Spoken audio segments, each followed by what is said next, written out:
আসসালামু আলাইকুম সুপ্রিয় শিক্ষার্থীরা সকলকে অনেক অনেক প্রীতি ও শুভেচ্ছা জানাচ্ছি আজকের ক্লাসে। সাথে রয়েছে বরাবরের ন্যায় আমি শাকিল হাসান মৃদুল। আজকে তোমাদের সামনে আরেকটা গুরুত্বপূর্ণ ক্লাস নিয়ে এসেছি এবং এই ক্লাসগুলো দেখো তোমরা দেখতেই পাচ্ছ যে জিএসটি প্লাস হচ্ছে জাতীয় বিশ্ববিদ্যালয়ের জন্য। এই ক্লাসগুলো থেকে তোমরা যে তোমাদের সামনে যে জাতীয় বিশ্ববিদ্যালয় এবং জিএসটির পরীক্ষা রয়েছে ইনশাল্লাহ সর্বোচ্চ সংখ্যক কমন পাবে। যদিও আজকে তোমাদের হয়তো অনেকের মন খারাপ, ঢাকা বিশ্ববিদ্যালয়ে আশানুরূপ পরীক্ষা হয়নি, এইসব নিয়ে আজকেও কথা হবে। তোমরা একটু দ্রুত ক্লাসটাতে যুক্ত হয়ে যাও এবং প্রথমে জানিয়ে দাও ক্লাসটাতে যুক্ত হয়ে যে আমার ভয়েসটা ক্লিয়ার আছে কিনা এবং পিছনের বোর্ডটা তোমরা ক্লিয়ার দেখতে পাচ্ছ কিনা। দ্রুত সময়ের ভিতরে একটু সবাই যুক্ত হয়ে যাও, একটু দ্রুত সময়ের ভিতরে যুক্ত হয়ে যাও। আর তোমরা দেখতেছো যে বিশ্ববিদ্যালয়ে ভর্তি পরীক্ষা প্রশ্নের প্যাটার্ন কিভাবে চেঞ্জ হচ্ছে, তো এর জন্য তোমাদের ডিপ নলেজ থাকাটা জরুরি। যারা সাধারণ জ্ঞান বলো, বাংলা বলো, এগুলো ডিপ নলেজ রেখেছিল তারাই কিন্তু খুব ভালো করেছে পরীক্ষায়। আর যাদের অবস্থা নড়বড়ে ছিল যে শুধু গুরুত্বপূর্ণগুলো পড়ে গেছে, মানে বিশেষ করে যে এই যে আমরা অনলাইনে যে টিকটক টাইপের টিচারদের ভিডিও দেখে আকৃষ্ট হয়ে অনলাইন কোর্স কিনে পড়েছো, তারা অবশ্যই ধরা খেয়েছো। তো এর জন্য বেসিক আমাদের একটা বই পড়া উচিত অবশ্যই। এই বইটা তুমি পড়ার পর তোমার ডিপ নলেজটা আরও কী হবে, একদম শক্তভাবে গেঁথে থাকবে মাথায়। তুমি যে কোনো পরীক্ষায় অংশগ্রহণ করলে ভালো মার্ক তুলতে পারবে। প্রথমে একটু জানিয়ে দাও দ্রুত সময়ের ভিতরে যে তুমি সব কিছু ক্লিয়ার দেখতে পাচ্ছ কিনা, একটু দ্রুত জানিয়ে দাও, সবাই একটু দ্রুত জানিয়ে দাও।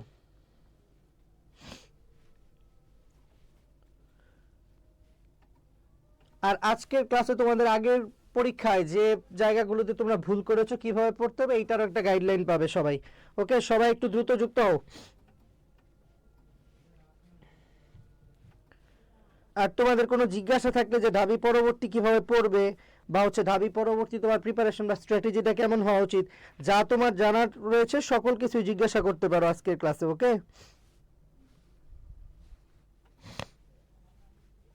সবাই দ্রুত একটু যুক্ত হও, দ্রুত সময়ের ভিতরে একটু যুক্ত হও সবাই।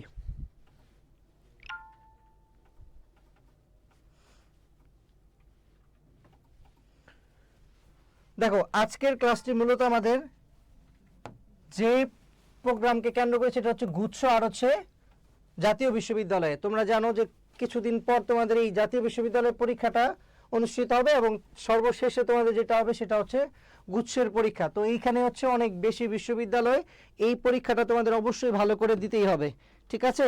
তো অনেককেই দেখতে পাচ্ছি যুক্ত হয়েছো, বাকিরা একটু দ্রুত যুক্ত হও, তারপর আমরা মূল ক্লাসে প্রবেশ করি। আর যে আশানুরূপ পরীক্ষাটা তোমরা দিতে পারোনি, কারণ হচ্ছে এইবার সাধারণ জ্ঞানটা দেখো তোমাদের অনেক টিচার বা অনেক মেন্টর বলে দিচ্ছে যে জুলাই অভ্যুত্থান থেকে প্রশ্ন আসবে, জুলাই সনদ থেকে আসবে, কিন্তু কি ধরনের প্রশ্ন হতে পারে এই প্যাটার্নটা কিন্তু শুধু স্যাররাই সেট করেছেন যে একদম ভিতর থেকে প্রশ্ন। যেমন তোমাদের সংবিধান পড়ানোর সময় বলে দিতে পারতো যে এই তফসিলগুলো গুরুত্বপূর্ণ, দেখো প্রশ্ন কিন্তু ওই তফসিলের বিষয়বস্তু আসলে একদম ভিতর থেকে যে এই তফসিলের মূল কি মিন করতেছে এইখান থেকে আসছে। তো তোমাদের প্রশ্নটা একটু ঘুরিয়ে দিয়েছে। এই প্রশ্নে যারা 15+ মার্ক পাবে সাধারণ জ্ঞানে তারা খুব ভালো পরীক্ষা দিছো বলেই মনে রাখা উচিত। ওকে, অনেককেই দেখতে পাচ্ছি যুক্ত হয়েছো, যারা যুক্ত হয়েছো ক্লাসটা একটু শেয়ার করে দাও। আজকে আমরা সাধারণ জ্ঞানে বাংলাদেশ এবং আন্তর্জাতিক বিষয়গুলির গুরুত্বপূর্ণ যে বিষয়গুলো এইগুলো আমরা সুন্দর করে আলোচনা করব। তো এখন তোমরা বুঝতে পারতেছো অ্যাডমিশন টেস্টের এই পর্যায়ে এসে একটা বইয়ের গুরুত্ব তোমাদের কতটুকু। একটা বই তোমার পূর্ণাঙ্গ প্রিপারেশনের সব থেকে সহজ মানে হচ্ছে সুন্দরতম হাতিয়ার হবে, ঠিক আছে? তাহলে দেখো আর দেরি না করি, অনেকেই যুক্ত হয়ে গিয়েছো। দেখো আজকে আমাদের আজকের ক্লাসে আমরা প্রথম প্রশ্ন বাংলাদেশ পার্ট নিয়ে যেগুলো আলোচনা করব। দেখো বাংলাদেশের ভৌগোলিক অবস্থান থেকে কিন্তু তোমরা ঢাবিতে প্রশ্ন পাওনি। ভৌগোলিক অবস্থান যেটা আমরা পড়ে থাকি, বাংলাদেশের অবস্থান, আশেপাশে যা রয়েছে, বাংলাদেশের নদ নদী খাল বিল ক্ষুদ্র নৃগোষ্ঠী, এইগুলো থেকেও কিন্তু প্রশ্ন নেই। তোমাদের প্যাটার্নের বাইরে গিয়ে সাম্প্রতিকটাকে বেশি গুরুত্ব দেওয়া হয়েছে। পরবর্তী বিশ্ববিদ্যালয়গুলোতেও দেখবা যে এই যে সরকার পতন বলো বা হচ্ছে এই রেজিমের পতনের পর সকল জায়গায় সংস্কার হয়েছে, মোটামুটি প্রশ্নের প্যাটার্ন, শিক্ষার প্যাটার্ন সকল কিছুই চেঞ্জ হয়েছে, যেটা এইচএসসি থেকে শুরু হয়েছে। তো দেখো বাংলাদেশ পার্টের আমাদের প্রথম প্রশ্ন যেইটা থেকে প্রত্যেক বিশ্ববিদ্যালয়ে প্রশ্ন হয়, বৈষম্য বিরোধী ছাত্র আন্দোলনের এই সহজ প্রশ্ন করলে কিন্তু তোমরা ঠিকই উত্তর করতে পারতে। দেখো ডেটটাও যদি আসতো কোন বিশ্ববিদ্যালয়ের ছাত্র, এইগুলো কিন্তু তোমরা উত্তর করতে পারতে, কিন্তু তোমাদের প্রশ্নটা আসছে জুলাই সনদের কোনটা অন্তর্ভুক্ত নয়, এরকম প্রশ্ন আসছে। যারা যুক্ত হয়েছো একটু শেয়ার করে ফেলো ক্লাসটা এবং একটু এটার উত্তরটা কমেন্ট করে ফেলো।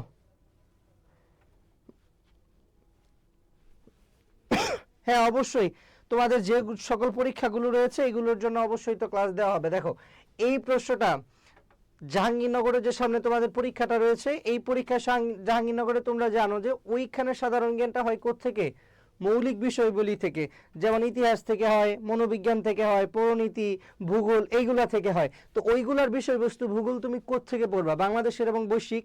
বাংলাদেশের ভূগোলের অংশে ভূপ্রাকৃতিক বৈশিষ্ট্য, তারপর হচ্ছে পাহাড় পর্বত, পাহাড়ের শ্রেণী বিভাগ, তারপর ভূপ্রাকৃতিক বৈশিষ্ট্য প্রকারভেদ, প্লাস্টোসিনকালের সোপান সমভূমি, এই যে বিষয়বস্তুগুলো এইগুলোই তো। তারপর হচ্ছে বাড়িপাত, বৃষ্টিপাত, তারপরে হচ্ছে তোমার হচ্ছে নদ নদী, এইগুলোই তো তোমার পড়তে হয়, তাই না? তো যারা যুক্ত হয়েছো একটু দ্রুত উত্তর করে ফেলো, ঠিক আছে? একটু দ্রুত উত্তর করে ফেলো, এইটার উত্তর কি হবে? যারা যুক্ত হয়েছো একটু উত্তর করে ফেলো, এইটার উত্তর কি হবে? দ্রুত একটু উত্তর করে ফেলো, এটার উত্তর কি হবে?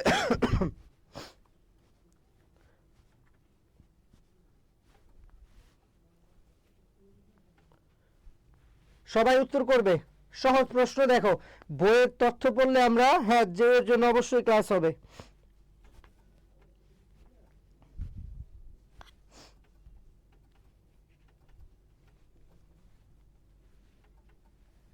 ঠিক আছে, দেখি অনেকে উত্তর করেছো, হচ্ছে তোমাদের বেশিরভাগ মানুষের উত্তরই ঠিক হয়েছে।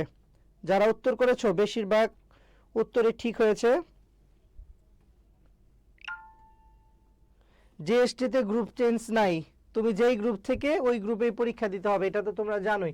দেখো জুলাই শহীদদের মাঝে প্রথম শহীদ হচ্ছে আবু সাইদ, এইটা ইন ডিটেলস তোমরা পড়েছো। সে হচ্ছে কোন বিশ্ববিদ্যালয়ের শিক্ষার্থী ছিল? বেগম রুকেয়া। এটা হচ্ছে রংপুরে বেগম রুকেয়া বিশ্ববিদ্যালয়ের শিক্ষার্থী ছিল। কোন বিভাগের? ইংরেজি বিভাগের শিক্ষার্থী ছিল, ইংরেজি। এবং এই দিবস যে দিন সে মারা যায় এটাকে বলা হয় জুলাই শহীদ দিবস। কি দিবস? জুলাই শহীদ দিবস। তারপর দেখো এই যে জায়গাগুলোতে দেখো কতটুকু গুছিয়ে সুন্দর করে তোমাদের জন্য কি দেওয়া রয়েছে, বইতে সাজানো রয়েছে। দেখো এটা একটু জাস্ট দেখো, এই তো দেখো কত সুন্দর করে সাজানো রয়েছে। বৈষম্য বিরোধী আন্দোলন ও জুলাই গণ অভ্যুত্থান, দেখো সুন্দর করে সকল তথ্য এই জায়গায় দেওয়া রয়েছে। দেখো তুমি যদি প্রিপারেশনের ক্ষেত্রে বইটা একবার চোখ বুলিয়ে যেতে প্রিপারেশনের পাশাপাশি, মানে হচ্ছে ক্লাস নোট বা এটার পাশাপাশি, তাহলে কিন্তু তুমি সুন্দর করে এই পরীক্ষাগুলোতে ডিপ নলেজ থাকার ফলে তুমি উতরে আসতে পারতে। কিন্তু যদিও প্রশ্নটা এইভাবে অন্য বিশ্ববিদ্যালয়ে করো, সেক্ষেত্রে তোমার কিন্তু বই পড়ার বিকল্প নেই। ওকে, তোমাদের প্রশ্ন থাকলে অবশ্যই আমাকে বলবে। দেখো এই যে গুরুত্বপূর্ণ জায়গাগুলো সুন্দর করে দেওয়া, দেখো এই যে জায়গাগুলোতে এখানে দেওয়া রয়েছে যে হচ্ছে এই তো দেখো বেগম রুকেয়া বিশ্ববিদ্যালয়ের ইংরেজি বিভাগের শিক্ষার্থী ছিল আবু সাইদ, পুলিশের গুলিতে শহীদ হন কত তারিখ? 16 জুলাই। এইটাই হচ্ছে জুলাই শহীদ দিবস। তারপর এখানে যারা গুরুত্বপূর্ণ জায়গাগুলো পড়বে, যেমন বৈষম্য বিরোধী আন্দোলনের উদ্যোগে মার্চ ফর জাস্টিস পালন করা হয় 31 জুলাই।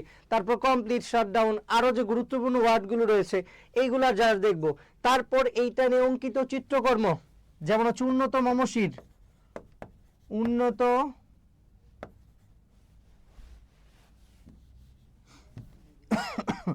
উন্নত মমশির, যেটা শিল্পী হচ্ছে শহীদ কবির। তারপর হচ্ছে জুলাই স্মৃতিস্তম্ভ, তারপর জুলাই স্মৃতিসৌধ, এই যে জায়গাগুলো এইগুলো জানতে হবে। তারপর হচ্ছে জুলাই সনদ, এই সনদের একদম ডিপে জানার ফলে যারা ডিপে জেনেছো তাদের হচ্ছে কি হয়েছে, সুন্দর করে উত্তর করতে পেরেছো। তাহলে দেখো এই যে কত সুন্দর করে তোমাদের তথ্যগুলো দেওয়া রয়েছে বইয়ে, দেখছো?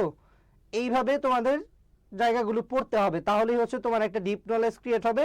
এবং তুমি এই যে মেডিকেলে এই প্রশ্নটা আসছিল এইবার, যে চট্টগ্রামের প্রথম শহীদ কে? শহীদ ওয়াসিম, এই প্রশ্নটা আসছিল।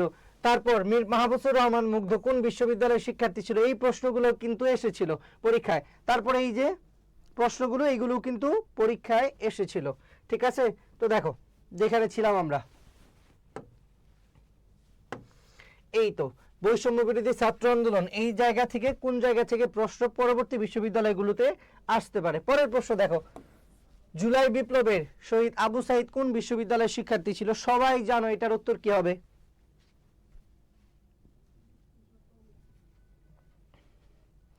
যেইবার জন্য তোমরা যে বিশ্ববিদ্যালয়ে পরীক্ষা দাও না কেন, ওই বিশ্ববিদ্যালয়ের তোমার প্রথমে ধারণা নিতে হবে প্রশ্ন সম্পর্কে এবং প্রশ্নের প্যাটার্ন।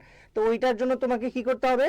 অবশ্যই জয়কুলির যে প্রশ্ন ব্যাংকটা রয়েছে, ওই প্রশ্ন ব্যাংকটা নিয়ে তুমি প্রথমে দেখবা যে ওই জায়গায় কোন জায়গা থেকে প্রশ্ন এসেছে, ওই বিশ্ববিদ্যালয়ে কোন টপিকগুলো গুরুত্বপূর্ণ, তারপর তুমি পড়াশোনা শুরু করবে। ওকে? আর যারা এখনো যে ঢাবির পরীক্ষা খারাপ হয়েছে, আমার সব শেষ, এখনো কিন্তু সব শেষ হয়ে যায়নি, পরবর্তী সুযোগগুলো কাজে লাগাও। বিশ্ববিদ্যালয় সবগুলোই প্রায় কাছাকাছি, যেমন একটা যদি তুমি অক্সফোর্ডের সাথে তুলনা করো, আরেকটা হচ্ছে তুমি একদম নিচে নামিয়ে ফেলবে এমন না, বিশ্ববিদ্যালয়গুলো সবগুলোই কাছাকাছি মানের, তাই না? তো তুমি বাকি বিশ্ববিদ্যালয়গুলো টার্গেট করো এবং যত দ্রুত নিজের মনকে বুঝিয়ে আবার পড়ার টেবিলে ফিরতে পারবে, ততই তোমার জন্য মঙ্গল। তাহলে এই প্রশ্নের উত্তরটা অনেক সহজ, আগের প্রশ্নের ব্যাখ্যায় বলেছি। এটা হচ্ছে কোন বিশ্ববিদ্যালয়? বেগম রোকেয়া বিশ্ববিদ্যালয়। আর বেগম রোকেয়া দিবস কত তারিখ? 9 ডিসেম্বর, বেগম রোকেয়া দিবস। আর এটার সাথে আরেকটা দিবস রয়েছে, হচ্ছে দুর্নীতি প্রতিরোধ দিবস। তারপর খুলনা বিশ্ববিদ্যালয়, এই বিশ্ববিদ্যালয় থেকে মীর মাহফুজুর রহমান মুগ্ধ হচ্ছে অনার্স কমপ্লিট করে। আর বিউপি থেকে হচ্ছে সে, যখন বিউপি স্টুডেন্ট থাকে তখন হচ্ছে সে মারা যায়। তাহলে এইটার উত্তর তোমরা জানো। পরের প্রশ্ন দেখো, প্রথম টপিক জুলাই অভ্যুত্থান থেকে একদম গুরুত্বপূর্ণ, যে জায়গা থেকে প্রশ্ন আসে সবকিছু আমাদের সুন্দর করে জানতে হবে, পড়তে হবে, ঠিক আছে? তো পরের প্রশ্নটা দেখো, জুলাই স্মৃতি ফাউন্ডেশন গঠিত হয়। জুলাই স্মৃতি ফাউন্ডেশন আমি একটু লিখে দেই, দেখো, জুলাই স্মৃতিসৌধ, এটা হচ্ছে যশোর। জুলাই স্মৃতিসৌধ এইটা হচ্ছে তোমার যশোর। কোথায়? জুলাই স্মৃতিসৌধ হচ্ছে যশোর। আর হচ্ছে স্মৃতিস্তম্ভ, এটা অনেক জায়গায় রয়েছে। এই স্মৃতিস্তম্ভটা প্রথম হচ্ছে কোথায়? নারায়ণগঞ্জে নির্মাণ করা হয়, নারায়ণগঞ্জ। আর প্রথম ভাস্কর্য তো বললাম চিত্রকর্ম, সেটা হচ্ছে উন্নত মমশির। তারপর হচ্ছে তোমার আরেকটা ভাস্কর্য রয়েছে, সেটা হচ্ছে অদম্য 24, এটা হচ্ছে তোমার জাহাঙ্গীরনগর বিশ্ববিদ্যালয়। কোথায়? জাহাঙ্গীরনগর বিশ্ববিদ্যালয়। সকল কিছুই খুঁটিনাটি আমাদের জানতে হবে, ঠিক আছে? সকল কিছুই খুঁটিনাটি। এত সহজ এমসিকিউ আমি রেখেছি তোমরা যেন উত্তর করতে পারো, কিন্তু এটার ব্যাখ্যা আমি গুরুত্বপূর্ণ সকল কিছুই বলে দিব, ঠিক আছে? এত সহজ প্রশ্ন কি আসে না? এইবার না হয় হচ্ছে তোমাদের ওই স্ট্যান্ডার্ড মেনটেন করে প্রশ্ন করতেছে, এই প্রশ্নগুলো কিন্তু আগের বার বিশ্ববিদ্যালয়ে আসা প্রশ্ন, বুঝতে পেরেছো? পরের প্রশ্নে চলে যাই, দেখো, এই তো জুলাই গণ অভ্যুত্থানে আবু সাইদকে নিয়ে অঙ্কিত শিল্পকর্মের নাম কি? অঙ্কিত শিল্পকর্মের নাম, আর শিল্পী হচ্ছে শহীদ কবির। শহীদ কবির মনে রাখবা এটা। তারপর আরেকটা বিষয় মনে রাখবা, জুলাই গণ অভ্যুত্থানের শিল্পী আর হচ্ছে এই যে সুন্দর সুন্দর চিত্রকর্মের যে প্রদর্শনীটা ছিল, সেটা হচ্ছে আর্ট অফ ট্রায়াম্ফ। এটা জাস্ট মনে রাখবা।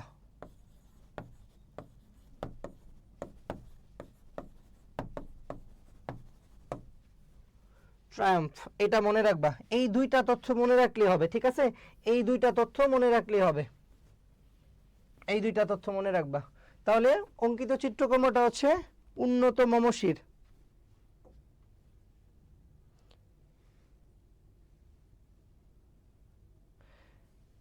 জাতীয়তে তোমাদের আগের বার যে যখন হচ্ছে তোমাদের এই ক্লাসগুলো হয়েছিল, তখন যে ম্যারাথন লাস্ট টাইমের ক্লাসটা নিয়েছিলাম, ওইটা থেকে কিন্তু এক ক্লাস থেকে 14টা প্রশ্ন আসছিল, ঠিক আছে? তো জাতীয় প্রশ্ন তোমরা প্রেডিক্ট করতে পারবা, ওরাও সাবজেক্টিভ দিলেও আমরা প্রেডিক্ট করতে পারবো, জাতীয় প্রশ্ন অতটা হার্ড হবে না, ঠিক আছে? তো তোমরা আশা রাখতে পারো জাতীয় প্রশ্নগুলো এরকম হবে, জাতীয় গুচ্ছের প্রায় কাছাকাছি মানের প্রশ্নই হয়, ঠিক আছে? ওই ভরসাটুকু রাখতে পারো। ঢাবির আগেও তো আমি ম্যারাথন ক্লাস নিয়েছিলাম, ওইখান থেকে তো ইনশাল্লাহ কেউ কমন না দেখাইতে পারলে আমি স্লাইড থেকেই কমন দেখিয়েছিলাম, একদম হুবু ওই 2-3টা এমসিকিউ, ঠিক আছে? ব্যাখ্যা থেকেও তো কমন পড়েছিল, ওই আস্থাটুকু রাখো। তাহলে দেখো জুলাই গণ অভ্যুত্থান শহীদ, এটা হচ্ছে তোমরা জানো, সেটা হচ্ছে উন্নত মমশির। তারপর দেখো এই 36 জুলাই কোন তারিখকে বোঝানো হয়? তোমরা তো জানোই যে ওই মাসটাকে গণনা করার ক্ষেত্রে নতুন করে মাস শুরু না করে ওইটাই কন্টিনিউ করে গিয়েছিল কোন পর্যন্ত? 36 জুলাই পর্যন্ত। একটু দ্রুত উত্তর করে ফেলো সবাই, একটু দ্রুত উত্তর করে ফেলো। এটার উত্তর কি হবে? এইটার উত্তর কি হবে? সবাই একটু দ্রুত উত্তর করে ফেলো।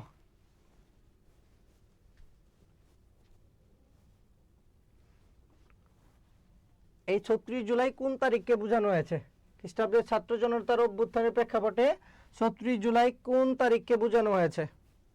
একটু দ্রুত উত্তর করে ফেলো।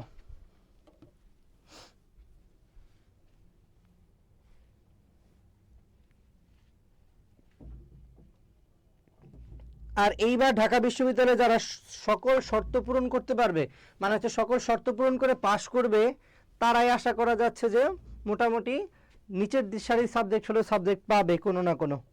ঠিক আছে?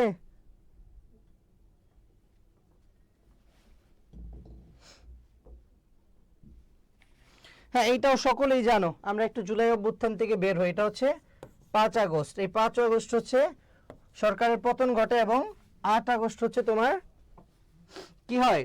8 আগস্ট হচ্ছে তোমার নতুন সরকার শপথ গ্রহণ করে। অন্তর্বর্তীকালীন সরকারি চাকরির নিয়োগ কোটার নতুন প্রজ্ঞাপন জারি হয় কত তারিখ? এটার একটু উত্তর করে ফেলো। দেখো এই এই এটা তোমাদের উলটপালট লাগবে, এইটা একটু তোমাদের ঝামেলা হয়ে যাবে। দ্রুত উত্তর করে ফেলো।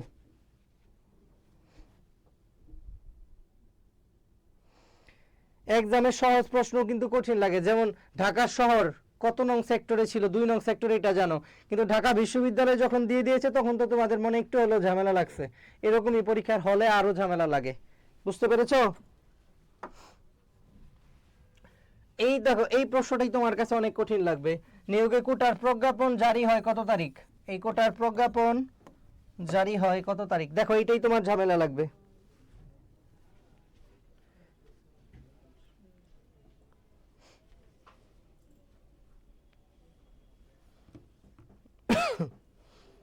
দ্রুত উত্তর করো, এটার উত্তর কি হবে?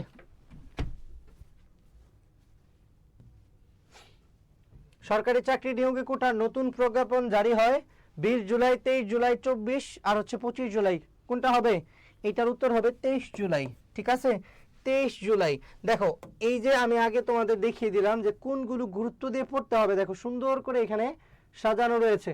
সুন্দর করে জুলাই গণঅভ্যুত্থান নিয়ে যেগুলো রয়েছে এগুলো সুন্দর করে সাজিয়ে দেওয়া আছে তোমাদের। এই তথ্যগুলো পড়তে হবে। ঠিক আছে, এই তথ্যগুলো পড়লেই তুমি বুঝতে পারবে যে কোনগুলো পরীক্ষা আসার মতো আর কোনগুলো নয়। তারপর দেখো কোন আন্তর্জাতিক সংস্থা বাংলাদেশকে 2024-এর জুলাই গণ অভ্যুত্থান বা বিপ্লবকে স্বীকৃতি দিয়েছে? দ্রুত উত্তর করে ফেলো তো, এটার উত্তর কি হবে?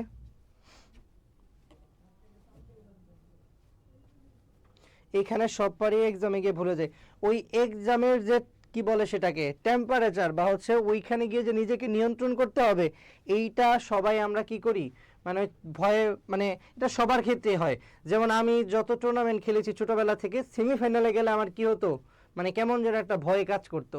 ওই সেমিফাইনালে গিয়ে আমি বহুত টুর্নামেন্টের খেলায় হেরেছি, বিশ্ববিদ্যালয় জীবনে বহুত টুর্নামেন্ট, ক্যারাম বলো, টেবিল টেনিস, ব্যাডমিন্টন, সকল সেমিফাইনালে গেলে আমার কি হতো যে আরেকটা ম্যাচ জিতলে আমি ফাইনালে। এই যে প্রেশারটা, এটা আমি নিতে পারতাম না। তো স্বাভাবিকভাবে এই প্রেশারটা নেওয়া শিখতে হবে সবার।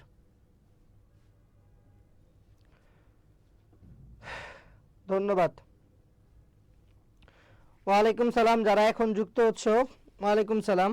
এই ক্লাসগুলো তোমরা হচ্ছে করবে পরবর্তী বিশ্ববিদ্যালয়গুলোতে কিভাবে ভালো করা যায় আর একটু ডিপে জানতে হবে। জাহাঙ্গীরনগর বলো, বাকি বিশ্ববিদ্যালয়গুলোতে তোমরা হচ্ছে এইরকম পাবে না, হয়তো এর থেকে আরেকটু সহজ প্রশ্ন তোমরা আশা করতে পারো, উইথ মানে এক্সেপ্ট জাহাঙ্গীরনগর। এইটা বাদে বাকি বিশ্ববিদ্যালয়গুলোতে তোমরা যা পড়েছো ওই জায়গাগুলো থেকেই প্রশ্ন আসবে। তাহলে এইটা একটু উত্তর করো। দেখো এই প্রশ্নগুলো তো সহজ লাগতেছে, দেখি কতজন উত্তর করতে পারো।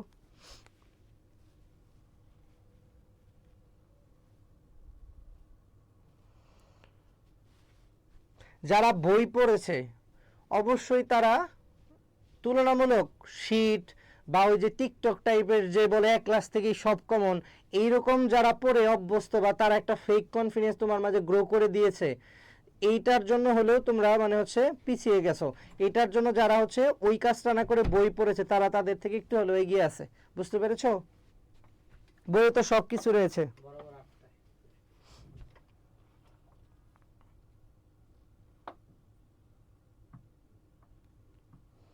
রিটেন সবারই ঝামেলা হয়েছে, ঠিক আছে, রিটেন সবারই ঝামেলা হয়েছে, কারণ একটা প্রশ্ন তো তোমাদের সিলেবাসের বাইরে থেকে আসছে, তাই না? তো সবারই ঝামেলা হয়েছে। যদি রিটেন, আমি তো বললাম সকল ক্রাইটেরিয়া যদি ফিল আপ করতে পারো, এমসিকিউ যদি ন্যূনতম একটু ভালো মার্ক পাও, ভালো সাবজেক্ট পাবে এবার ঢাবিতে তোমরা। যারা এই যে নাসিমকে দেখতে পাচ্ছি, তারপরে আরও যারা আশরাফুলকে দেখতে পাচ্ছি, মেধা ওদেরকে দেখতে পাচ্ছি, এরা তো এদের মানে হচ্ছে ভালো পরীক্ষা দিয়েছে। আমি যতদূর জানি যে তারা ভালো পরীক্ষা দিয়েছে। আশরাফুল ইসলাম, তোমার পরীক্ষা কেমন হয়েছে? নাসিম, তারপর হচ্ছে মেধা, ওদের তো জেনেছি আমি কেমন হয়েছে পরীক্ষা। তো যাই হোক, এখন তোমাদের ওই যে যা দিয়েছো ঢাবি রেজাল্ট দিলে ওই দিন জাস্ট একটু দেখবা, এরপর এর আগে আর ঢাবি নিয়ে ভাবার দরকার নেই। ঢাবির কি হলো না হলো এটা ওই রেজাল্টের দিনই জাস্ট দেখবা। এখন বাকি বিশ্ববিদ্যালয়গুলোতে কিভাবে টপ করা যায়, ভালো সাবজেক্ট পাওয়া যায়, এইটা জাস্ট দেখো। ওকে, তাহলে দেখো এই যে প্রশ্নটা দেখো, এইটা নিয়েও তোমাদের ডাউট হচ্ছে, অনেকজন কি এটার উত্তর করতে পারছো না, যে একটু হলেও ঝামেলা হচ্ছে, ঠিক আছে, অনেকেরই দেখতে পাচ্ছি। হ্যাঁ, এইটার আনসার হচ্ছে জাতিসংঘ। এটার আনসার হচ্ছে জাতিসংঘ। তারপর কোন তারিখে বাংলাদেশের অন্তর্বর্তী সরকার গঠিত হয়, মানে হচ্ছে কোন তারিখে শপথ গ্রহণ করে। এখানে গঠিত এবং শপথ দুইটাই একসাথে মনে রাখো, শপথ। এই প্রশ্নটা আসছিল ঢাকা বিশ্ববিদ্যালয়ে, মানে আগের বার আসছিল তোমাদের, ওইবার সহজ দেখে তোমরা ভেবেছিলে এইবারও কি একদম সহজ প্রশ্নই আসবে। আমিও বলেছিলাম যে আগের মতো স্ট্যান্ডার্ড ফলো করতে পারে, বাট যদি কপাল খারাপ হয়, তোমরা তো 25 ব্যাচ, তো এই 25 ব্যাচের সাথে যা যাওয়ার সব তো 25 ব্যাচের উপর দিয়ে গিয়েছে। জিকে ভালো কমন ছিল, হ্যাঁ, গোবিন্দ হালদার, তারপর 9 নং সেক্টর, সরি 2 নং সেক্টর, এইগুলা, তারপর ভিনসেন্ট ভ্যান গগ, এইগুলা পড়ানোর সময় আমি তো ব্যাখ্যা দিয়ে পরীক্ষার আগের দিনই তো আমি সুন্দর করে বলে দিয়েছি। অ্যাটলিস্ট আমার স্টুডেন্টদের 15+ পাওয়া উচিত। যাক আশরাফুল, তোমাদের রেজাল্ট হওয়ার পর জানিও আমাকে, ঠিক আছে? স্বপ্ন তোমার হচ্ছে চিটাগাং বিশ্ববিদ্যালয়ে ঢাবি ভালো হয়েছে, আলহামদুলিল্লাহ, শুনে ভালো লাগছে। যারা বেসিক থেকে পড়াশোনা করেছে, একটু ডিপে পড়েছো, আর আমার সাথে আমার মানে একদম যারা হচ্ছে আমার নার্সিংয়ে ছিলা, তারা তো মানে আশা করছি যে 15-র কম পাবে না। তো দেখো, যেখানে ছিলাম, বাংলাদেশের বর্তমান অন্তর্বর্তী সরকার এটা গঠিত হয়, শপথ গ্রহণ করে কত তারিখ? 8 আগস্ট। কত তারিখ? 8 আগস্ট।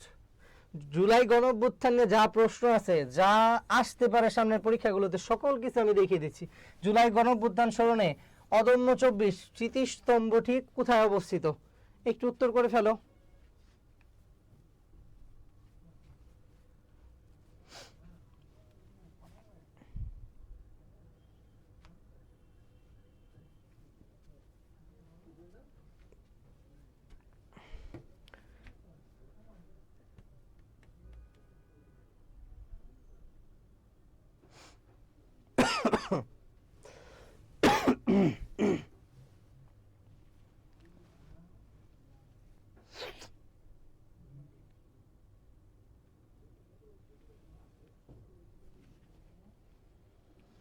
যারা তোমরা ওই ঢাবি বা হচ্ছে চবি যেই বিশ্ববিদ্যালয়ে কলেজ, স্কুল কলেজগুলোতে পড়াশোনা করো, ওইটার প্রতি একটা মায়া বসে, যেমন আশাফুল মনে হয় হচ্ছে চিটাগাং বিশ্ববিদ্যালয়ের কলেজের স্টুডেন্ট, মানে হচ্ছে বিশ্ববিদ্যালয়ে যে কলেজ যেটি স্কুল থাকে ওইখানে মনে হয় স্টুডেন্ট, এর জন্য ওইটার প্রতি ভালোবাসা। অদম্য 24 হচ্ছে কোথায়?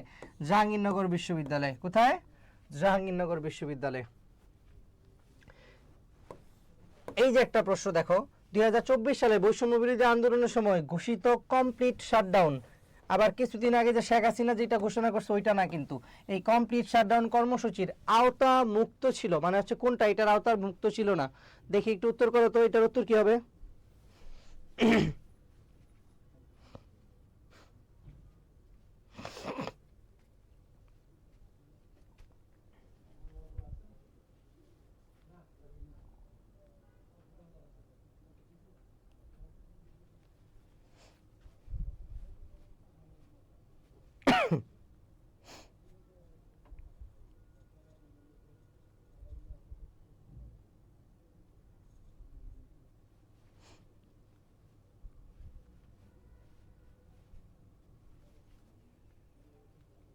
এটার উত্তর করো একটু দ্রুত।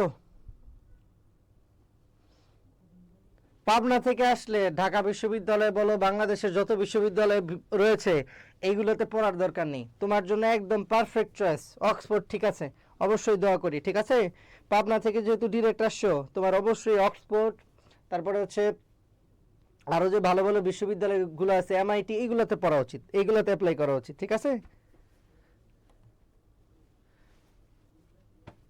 দেখো এই প্রশ্নগুলো সাম্প্রতিক ছাড়াও আমি আজকে জাহাঙ্গীরনগর বিশ্ববিদ্যালয়ের যে প্রশ্ন প্যাটার্নটা হয় দেখবা, ওই প্রশ্ন প্যাটার্নের আলোকে যে জায়গাগুলোতে প্রশ্ন আসতে পারে ওইগুলো আমি একটা আলোচনা করে দিব। দেখো বৈষম্য বিরোধী এই কমপ্লিট শাটডাউন, সেটা ছিল সকল হাসপাতাল। ঠিক আছে, হ্যাঁ সকল হাসপাতাল। এরপর দেখো বাংলাদেশের মানুষের গড় আয়ু, এটা হচ্ছে তোমরা কিসের সাথে পড়বা, অর্থনৈতিক সমীক্ষা 25 যেটা আছে না, এইটাতে যা আছে এইটা পড়বা। আবার তোমাদের প্রশ্ন আসছিল হচ্ছে 22-এর যে হচ্ছে আদমশুমারি হয় এইটা অনুযায়ী, তো এই দুইটা আমাদের পড়তে হবে। একটা হচ্ছে 25-এর অর্থনৈতিক যে শুমারিটা হয় এইটা, আর তারপর হচ্ছে তোমাদের পড়তে হবে 22-এর যে আদমশুমারিটা, এটাই তো সর্বশেষ, এটাও পড়তে হবে। দেখি কি বললা অনেকেই।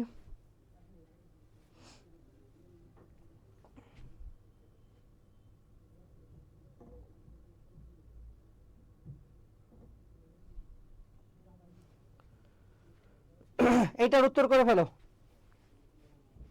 তোমরা। এখনো যারা সিরিয়াস না, একটু সিরিয়াস হও। প্রশ্নের প্যাটার্ন তো দেখলা, এখন তো শিক্ষা হলো যে যে কোনো সময় তোমাদের প্রশ্ন এরকম হইতে পারে। তারপরে বিশ্ববিদ্যালয়গুলো হচ্ছে জাহাঙ্গীরনগর, বিউপি, রাবি, চবি, এইগুলো একটু সিরিয়াস হয়ে পরীক্ষা দিও। অ্যাটলিস্ট ডিপ নলেজ জানার চেষ্টা করো। এখন তো তোমাদের প্রিপারেশনটা হয়ে গিয়েছে, এখন শুধু আর একটু ডিপে জানবা, এইটা হচ্ছে ব্যাপার।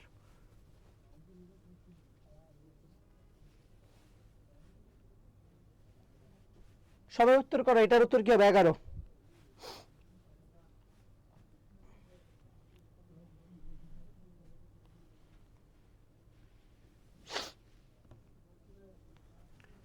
,72.4, এটার উত্তর হচ্ছে 72.4। তারপর দেখো বাংলাদেশের ক্ষুদ্রতম বিভাগ, দেখো বাংলাদেশের ভৌগোলিক অবস্থান থেকে এই জায়গায় প্রশ্ন হয়নি বলে যে বাকি বিশ্ববিদ্যালয়গুলোতে হবে না এমন না, কিন্তু বাকি বিশ্ববিদ্যালয়গুলোতে সব জায়গায় এইগুলা থেকে প্রশ্ন আসে এবং আসবেও। বাংলাদেশের ভৌগোলিক অবস্থান থেকে শুরু করে একদম ইন ডিটেল সব। দেখো আমরা জানি বাংলাদেশের বিভাগ কয়টি? বিভাগ হচ্ছে 8টি, ঢাকা, ময়মনসিংহ, সিলেট, তারপর হচ্ছে চট্টগ্রাম, বরিশাল, খুলনা, রাজশাহী আর হচ্ছে রংপুর। এই যে বিভাগগুলো, এর বিভাগ উত্তর, দক্ষিণ, পূর্ব, পশ্চিমের স্থানগুলো সব কিছুই পড়তে হবে। দেখো বিভাগ 8টি কি কি? রংপুর, ময়মনসিংহ, সিলেট, ঢাকা, রাজশাহী, খুলনা, বরিশাল আর হচ্ছে চট্টগ্রাম। এখন আয়তনে সব থেকে বড় হচ্ছে ইনি, কোনটা? চট্টগ্রাম। আয়তনে সব থেকে বড় হচ্ছে চট্টগ্রাম, সব থেকে ছোট এবং নবীনতম হচ্ছে সেটা এই ময়মনসিংহ। কোনটা সেটা? এই ময়মনসিংহ। কোনটা? এই ময়মনসিংহ। নবীনতম এবং আয়তনে ছোট এটা হচ্ছে ময়মনসিংহ বিভাগ, আয়তনে বড় চট্টগ্রাম। এরপর আবার যদি আসি জনসংখ্যায় সব থেকে বড় সেটা হচ্ছে ঢাকা, সব থেকে বড় ঢাকা, আর সব থেকে ছোট হচ্ছে বরিশাল। এবার তো তোমাদের এই জায়গা থেকে একটা প্রশ্ন আসছে না? আসছে তো, এই জায়গাগুলো স্কিপ করা যায় না।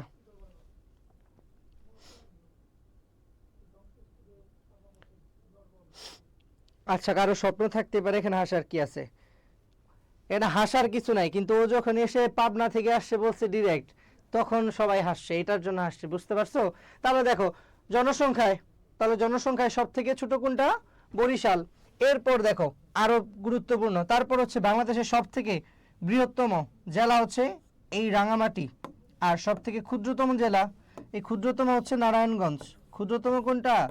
নারায়ণগঞ্জ। আবার আয়তনে সব থেকে যেটা পড়লাম আমরা, এখন পড়ি জনসংখ্যায় সব থেকে বড় হচ্ছে ঢাকা, আর জনসংখ্যায় সব থেকে ক্ষুদ্রতম হচ্ছে এই বান্দরবন। এই যে জায়গাগুলো এবং বাংলাদেশের আশপাশ কি রয়েছে, এই যে ভৌগোলিক অবস্থান, এইটা ভূগোল পার্ট, এবং এই পার্ট থেকে প্রশ্ন আসতে পারে তোমার জাহাঙ্গীরনগরে। তারপরে বাংলাদেশের ভূপ্রাকৃতিক বৈশিষ্ট্য, নদ নদী, বাংলাদেশে বৃষ্টিপাত বা বায়ুমণ্ডল, তারপর হচ্ছে বায়ুর যে প্রবাহের এগুলো, তারপর হচ্ছে স্রোতের প্রকারভেদ, পাহাড় পর্বতের প্রকারভেদ, তারপর হচ্ছে নদ নদীর উৎপত্তিস্থল, নদ নদীর অববাহিকায় কি রয়েছে, এই যে জায়গাগুলো, এইগুলো হচ্ছে জাহাঙ্গীরনগরে তোমার যে ভূগোল পাঠটুকু রয়েছে সি ইউনিটে, ওই জায়গা থেকে প্রশ্ন আসবে। তো পড়লে কিন্তু লস নাই, ঠিক আছে?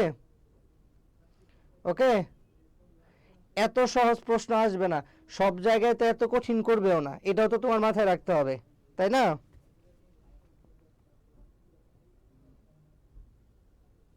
ওকে, দেখো তাহলে ক্ষুদ্রতম বিভাগ, ক্ষুদ্রতম বিভাগ কোনটা? ক্ষুদ্রতম এবং নবীনতম হচ্ছে ময়মনসিংহ। তারপর যে উত্তর দক্ষিণ পূর্ব পশ্চিমের জায়গা, কৌণিক দূরত্ব, এইগুলো তো আমাদের দেখতে হয় ভূগোলের শুরুর ক্ষেত্রে, এগুলো আমাদের দেখতে হয়। ওকে, এগুলো একটু মনে রাখবা। তাহলে সব থেকে ক্ষুদ্রতম বিভাগ কোনটা? ময়মনসিংহ।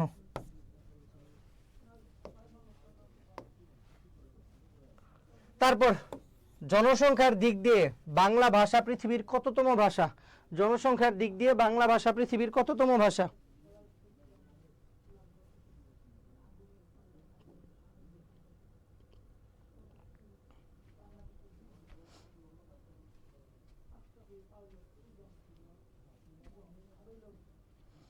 এইটা উত্তর করে ফেলো।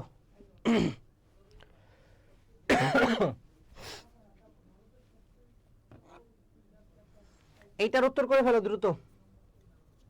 জনসংখ্যার দিক দিয়ে বাংলা ভাষা পৃথিবীর কততম ভাষা?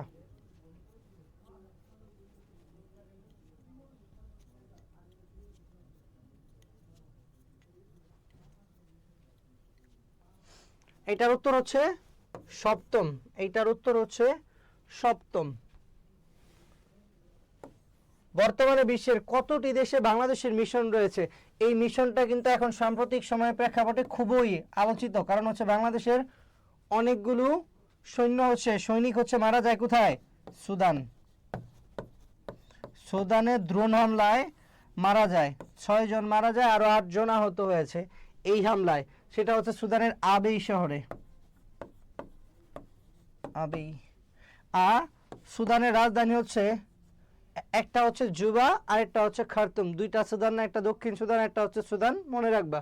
এই সুদানে হচ্ছে বাংলাদেশের আর প্রথম যে মিশনে অংশগ্রহণ করে, এটার নাম ছিল ইউনিমং, যেটার নাম ছিল কি? ইউনিমং। ডিটেলসে জানতে হবে, যে কোনো সাম্প্রতিকের প্রেক্ষাপটে ঘটা ঘটনাগুলোরও তো ডিটেলস জানতে হবে, ঠিক আছে? আর এই মিশনটা শুধু, এই মিশনটার ওই মিশনটা কিন্তু এক না, বুঝতে পেরেছো? এই মিশন বলতে বুঝিয়েছে কূটনৈতিক মিশন, এটা মনে রাখবা। এখানে আমি একসাথে যেহেতু আলোচনা করে দিয়েছি, এই মিশনটা হচ্ছে কূটনৈতিক মিশন। কূটনৈতিক এখানে আমি লিখে দিলাম, ওকে, মনে রাখবা। আর বাকি যে মিশনে যায়, মানে পিস কিপিং মিশন, আর এইটা প্রশ্নে চাইছে তোমার হচ্ছে কূটনৈতিক মিশন। দেখো প্রশ্ন বুঝে উত্তর করতে হবে। বর্তমানে বিশ্বের কতটি দেশে বাংলাদেশের মিশন রয়েছে? দেখো এখানে কিন্তু ইন্ডিকেট করে দেয়নি তোমার কাছে কোনটা চেয়েছে, তারপরে এই অপশন দেখে তোমার বুঝতে হবে যে কোনটা কাছাকাছি, ঠিক আছে? মিশন তো এতগুলা দেশে নাই, তারপর বুঝতে হবে।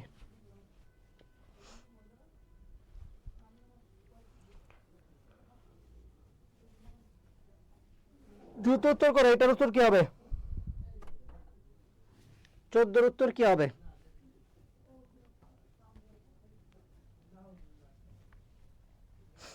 এটা হবে 60টি দেশে।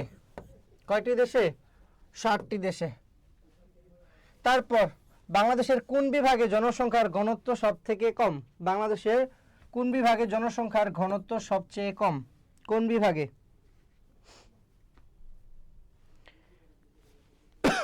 যে কোনো বিশ্ববিদ্যালয় পরীক্ষার জন্য তোমার যে ক্লাস নোট থাকবে, ক্লাসের যে তোমরা যে এই যে অনলাইনে কোর্সগুলো করো, অনেক প্ল্যাটফর্মের কথাই নির্দ্বিধায় বলে দেওয়া যায়। তারা যে এরকম চটি টাইপের ছোট ছোট বইগুলো তোমাদের প্রোভাইড করে, ওইগুলো ঘেটে দেখিও তো কয়টা প্রশ্ন তোমাদের পরীক্ষায় আসে, কয়টা প্রশ্ন পরীক্ষায় আসে। তোমার বেসিক বই একটা লাগবেই মাস, ঠিক আছে? ওই যে বলবে যে এতটুকু পড়লেই তোমার চান্স হয়ে সুনিশ্চিত হয়ে যাবে একদম, এইগুলা ফাউল কথা বিশ্বাস করবে না, ঠিক আছে? তোমার অবশ্যই পড়ার পাশাপাশি ক্লাস নোটটা, স্যারের ক্লাস নোটটা অবশ্যই সবচেয়ে গুরুত্বপূর্ণ। তারপর হচ্ছে তুমি পাশাপাশি একটা বই পড়বে।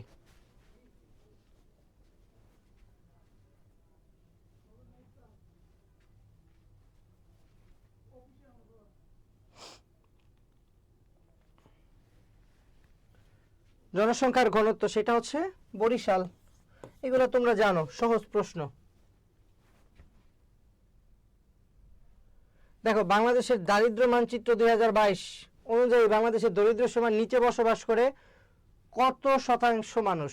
দরিদ্র মানে হচ্ছে দারিদ্র সীমার নিচে বসবাস করে কত শতাংশ মানুষ? এটা একটু উত্তর করে ফেলো, এটা একটু উত্তর করে ফেলো।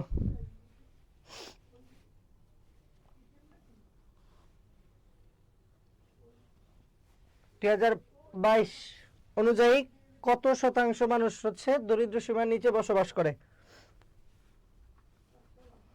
উত্তর করে ফেলো সবাই।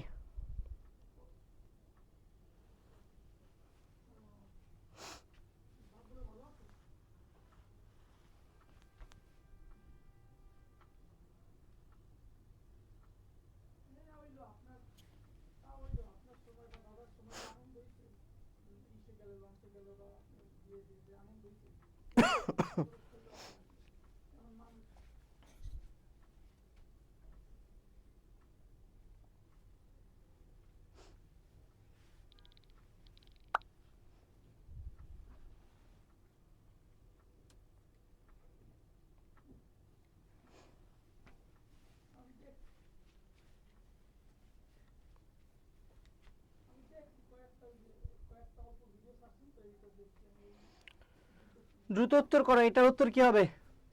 এটার উত্তর হবে 19.2%। তারপর বঙ্গোপসাগর কোন মহাসাগরের অংশ? দেখো এই অংশে হচ্ছে বাংলাদেশের অবস্থানটা হচ্ছে এই জায়গায়, তুমি নিজেই বলতে পারবে এখন। দেখো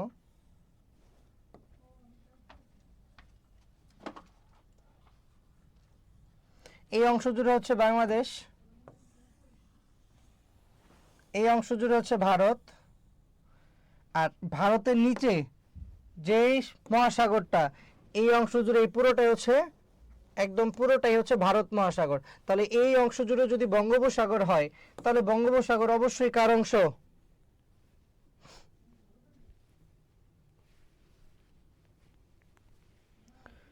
দেখি উত্তর করে ফেলো, এটার উত্তর এখন কি হবে?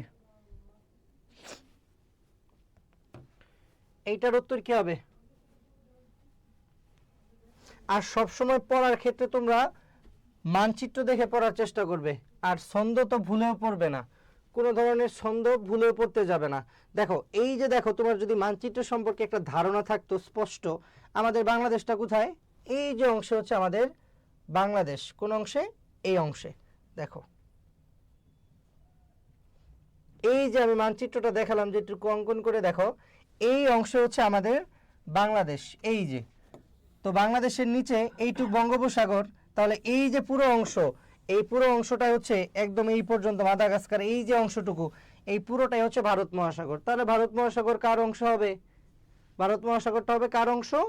সেটা হবে ভারত মহাসাগরটা না, সরি, বঙ্গোপসাগরটা হবে ভারত মহাসাগরের অংশ।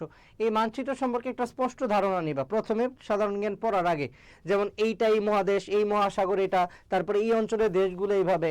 আমি প্রথম সাধারণ জ্ঞান পড়ার আগে পুরো মানচিত্রটা আগে মাথায় নিয়েছি, বাংলাদেশ হোক তারপরে হচ্ছে বিশ্বের হোক, পুরো মানচিত্রটা যখন আমি আয়ত্ত করতে পেরেছি, তখন আমি সাধারণ জ্ঞান পড়তে গিয়েছি, দেখি যে আমার কাছে সব কিছুই কি সহজে মনে থাকে। মনে থাকতে কষ্ট হয় না, আমার জাস্ট পড়ে নিতে হয়, তাহলেই কি হয়? সহজে মনে থাকে। তো তোমাদের ক্ষেত্রেও এইটাই হবে, যদি তোমরা মানচিত্রটা সম্পর্কে স্পষ্ট একটা ধারণা সুন্দর করে নিতে পারো, তাহলেই হচ্ছে তোমার কি হবে? মানচিত্র সম্পর্কে স্পষ্ট একটা ধারণা নিলেই তোমার সুন্দর করে মনে থাকবে সাধারণ জ্ঞানটা। তাহলে এই তো দেখো, এটা তুমি না জানলে উত্তর করতে পারতে যে এটা হচ্ছে ভারত মহাসাগর। তারপর দেখো জনশুমারি 2022 অনুযায়ী পুরুষ নারীর অনুপাত, তোমাদের এই জনশুমারি 2022 নিয়ে কিন্তু প্রশ্ন পরীক্ষায় আসছে। আর আদমশুমারি প্রথম হয় কার সময়? লর্ড মেয়র আমলে। এই উপমহাদেশে প্রথম কার সময় হয়? লর্ড মেয়র আমলে। তাহলে এইটার উত্তর কি হবে? উত্তর করে ফেলো। আগে আমি মানচিত্র অঙ্কন করা শিখেছি, তারপরে হচ্ছে আমি মানচিত্রে প্রত্যেকটা দেশ কোনটার অবস্থান কোথায় এবং প্রত্যেকটা অঞ্চল সুন্দর করে ক্লিয়ার করেছি, তারপরে আমি সাধারণ জ্ঞান পড়তে গিয়ে আমার সাধারণ জ্ঞান সহজ লেগেছে। ঠিক আছে?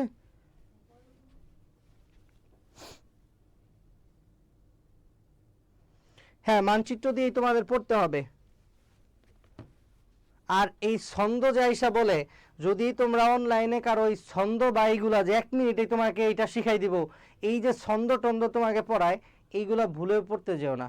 বেসিক আর হচ্ছে পড়াশোনা, ওইগুলা টিকটক ভিডিও দেখে হয় না। পড়াশোনাটা পড়াশোনার জায়গায় রাখতে হবে, ঠিক আছে? ওই এসে নাচানাচি গান বাজনা, ঠিক আছে, ক্লাসের মাঝখানে দেখবা যে তোমার এমনভাবে শিখাচ্ছে, ওই রকম করে আসলে পড়াশোনাটা হয় না। আসলে ওইটা বাচ্চাকালে হতো, তোমরা যখন ছোট ছিলে পড়তে চাইতে না তখন হতো, এখন এই বয়স এটা হয় না, ঠিক আছে? এটা মাথায় রাখবা। এটার উত্তর করে ফেলো।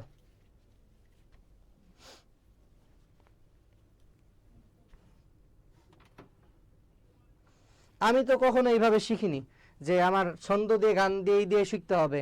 যারা এইভাবে তোমাদের শেখানোর ট্রাই করে বা হচ্ছে এইভাবে, অনেকের কাছে ভালো লাগে যে এইভাবে পড়লেই বেস্ট, যে এইটা পড়লে, কিন্তু পরীক্ষার হলে ওই ছন্দ মিলাতে মিলাতে ওর জীবন শেষ, পড়াশোনা শেষ। বুঝতে পেরেছো?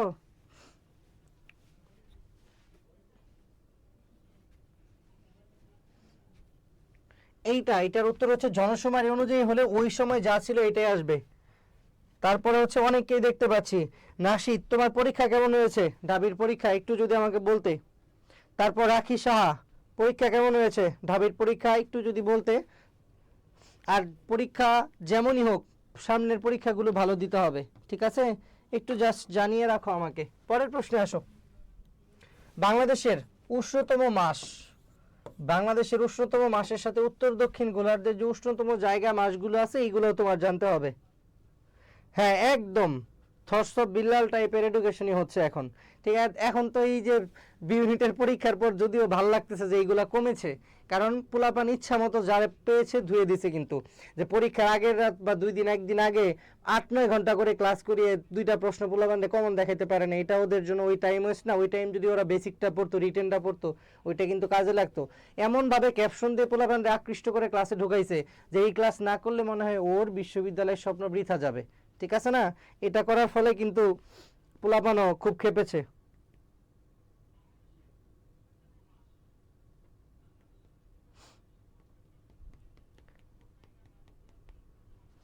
বাংলাদেশের সব থেকে উষ্ণতম মাস, এই 2 গোলার্ধের উষ্ণতম মাসটাও শিখবা, ঠিক আছে? এটা দুইটাই গুরুত্বপূর্ণ।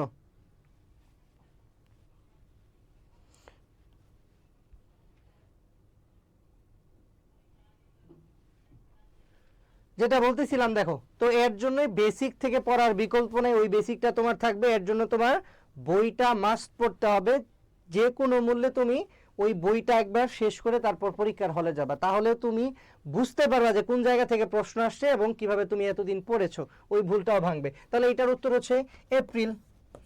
এটার উত্তর হচ্ছে এপ্রিল। ওই গোলার্ধের হিসাব করলে যদি এই গোলার্ধের জানুয়ারি উষ্ণতম হয়, শীতলতম হয়, ওই গোলার্ধের তখন কি হয়ে যাবে?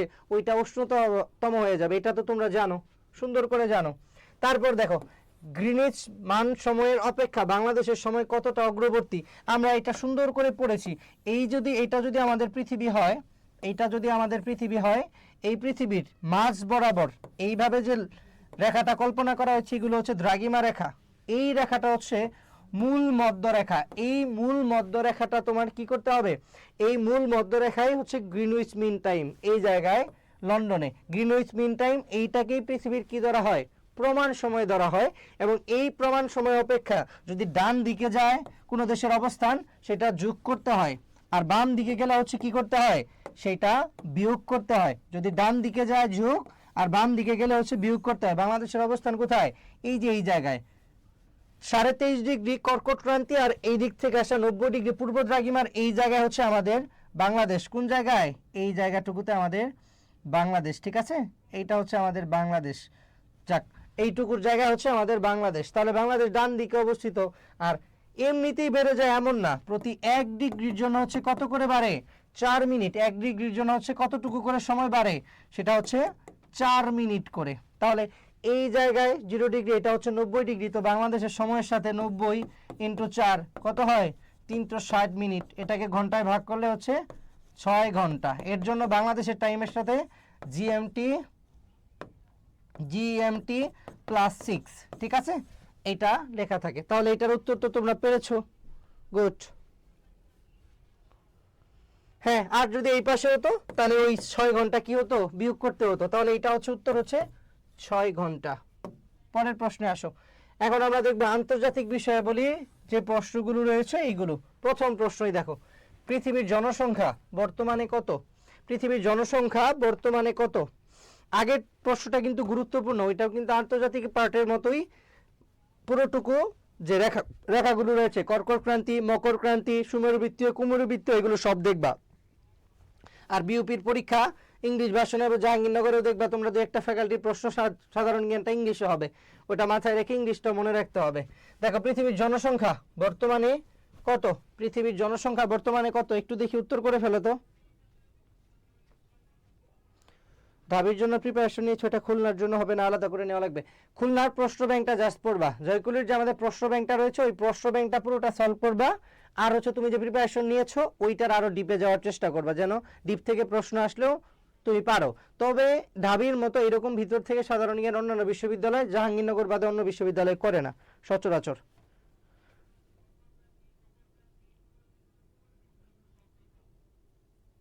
ঠিক আছে, দেখো এই প্রশ্নের উত্তরটা কি হবে?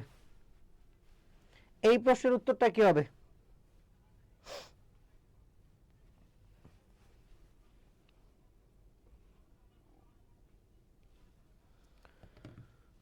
এটার উত্তর কি হবে? পৃথিবীর জনসংখ্যা বর্তমানে কত? এটার উত্তর হবে হচ্ছে এইটা, প্রায় 804.50 কোটি। এটা হচ্ছে পৃথিবীর বর্তমান জনসংখ্যা। তারপর পৃথিবীর বৃহত্তম মহাদেশ, আমরা যদি পৃথিবীর মানচিত্রটা দেখি, এরকম করে পৃথিবীর মানচিত্রটা তোমার ক্লিয়ার করতে হবে। তারপর মানচিত্র সম্পর্কে ধরে ধরে এই অঞ্চলের দেশ, এই অঞ্চলের কোন কোন, দেখো এই অঞ্চলে কোন কোন দেশ, তারপর হচ্ছে তোমার জানতে হবে এই অঞ্চলের কোন দেশের বিশেষ বৈশিষ্ট্যগুলো কি কি রয়েছে। ঠিক আছে, দেখো এটা হচ্ছে আফ্রিকা মহাদেশ, এই অংশে আফ্রিকা, উপরের এই অংশ হচ্ছে ইউরোপ, এই অংশ হচ্ছে তোমার আমাদের এশিয়া মহাদেশ। তো এই মহাদেশগুলো ধরে তোমার কি করতে হবে? জানতে হবে। দেখো পৃথিবীর সব থেকে আয়তনে বৃহত্তম হচ্ছে এশিয়া, তারপর হচ্ছে আফ্রিকা, উত্তর আমেরিকা, দক্ষিণ আমেরিকা, তারপর হচ্ছে নিচের অ্যান্টার্কটিকা, এই যে নিচের এই পাশ জুড়ে যেটা এই অ্যান্টার্কটিকা, 6 হচ্ছে তোমার কোনটা? ইউরোপ। আর এই পাশ জুড়ে এই যে মহাদেশটা এটা হচ্ছে 7, অস্ট্রেলিয়া বা ওশেনিয়া মহাদেশ। তো আয়তনে আমরা প্রত্যেকটা মহাদেশের অবস্থান জানলাম। তারপর তুমি যখন আবার পড়তে যাবা কোন মহাদেশের দীর্ঘতম কি রয়েছে, যেমন দীর্ঘতম নদীগুলো, ইউরোপের দীর্ঘতম নদী হচ্ছে ইয়াংসি কিয়াং, আরো বিশেষ নদী হুয়াংহো। ইউরোপে যদি আসো এশিয়ার এটা, ইউরোপে যদি আসো সেটা হচ্ছে বলগা, আর আরেকটা দ্বিতীয় দীর্ঘতম হচ্ছে দানিউব। তারপর তুমি যদি এই দিকে আসো, এই দিকে আসলে হচ্ছে মিসিসিপি মিসৌরি মানে উত্তর আমেরিকা, তারপর দক্ষিণ আমেরিকা আসলে অ্যামাজন, আফ্রিকা আসলে হচ্ছে নীলনদ। এই যে তথ্যগুলো দেখবে অটোমেটিকলি তোমার মাথায় সেট হয়ে যাবে যখন তুমি এইভাবে দেখে দেখে পড়বে। বুঝতে পেরেছো? এইভাবে দেখেই তোমার পড়তে হবে, এইভাবে দেখেই পড়তে হবে। তাহলে এইটার উত্তর কি হবে? এই প্রশ্নের উত্তরটা কি হবে? পৃথিবীর বৃহত্তম মহাদেশ তো জানোই, এত সহজ প্রশ্ন তো আসবে না। তোমরা হচ্ছে এই পেজে নক করলে সকল ডিটেলস পেয়ে যাবা বই সম্পর্কে। ঠিক আছে, সকল ডিটেলস এই পেজে নক করলে পেয়ে যাবা। এটা হচ্ছে এশিয়া, সব থেকে বৃহত্তম এশিয়া, দ্বিতীয়টা পরীক্ষায় বেশি আসে, দ্বিতীয়টা হচ্ছে আফ্রিকা। তারপর আন্তর্জাতিক তারিখ রেখা কোন রেখা অনুসরণ করে কল্পনা করা হয়? দেখো আন্তর্জাতিক তারিখ রেখাটা কোথায়? দেখবা পৃথিবীর এই অংশ বরাবর, দেখো আমি দেখাচ্ছি, এইভাবে তো হচ্ছে দ্রাঘিমা রেখা, এইভাবে এই পৃথিবীর এই অংশ দিয়ে দেখবে 180 ডিগ্রি পূর্ব দ্রাঘিমা, এই অংশ বরাবর দেখবে এরকম আঁকা বাঁকা করে একটা রেখা কল্পনা করা হয়েছে, এটা হচ্ছে 180 ডিগ্রি দ্রাঘিমা। কারণ এই পুরোটা রেখা জলপথের উপর দিয়ে কল্পনা করা হয়েছে। কিসের উপর দিয়ে? জলপথের উপর দিয়ে কল্পনা করা হয়েছে।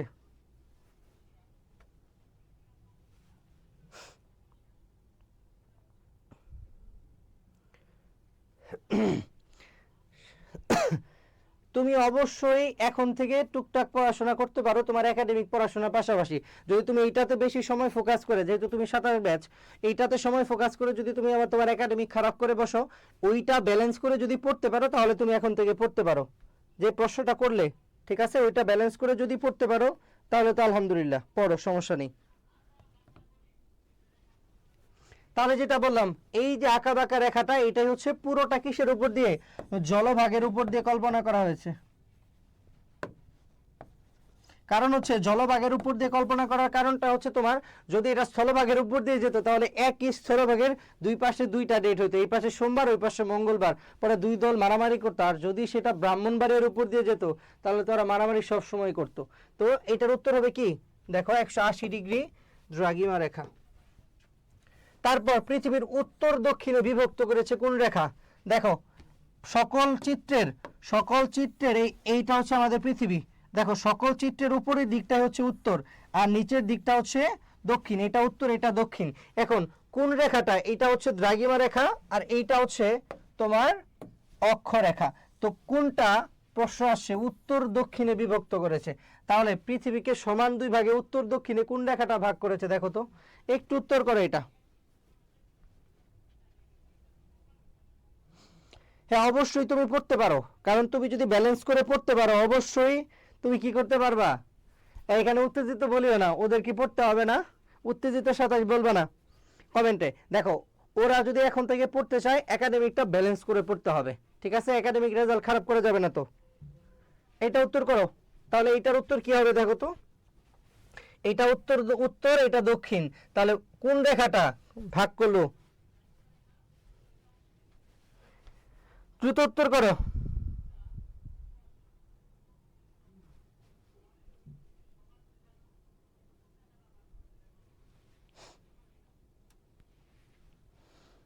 সমান দুই ভাগে, এখানে অক্ষরেখাও আছে, অপশনে নিরক্ষরেখাও আছে। এইটা তো দেখো, এই যে প্রশ্নের অপশন একটু উল্টাপাল্টা দিয়েছে, মানে হচ্ছে একটু কঠিন দিয়েছে। দেখো তোমরা এই দুইটার মাঝে ঝামেলা পাকিয়ে দিয়েছো, অক্ষরেখা হবে না নিরক্ষরেখা হবে।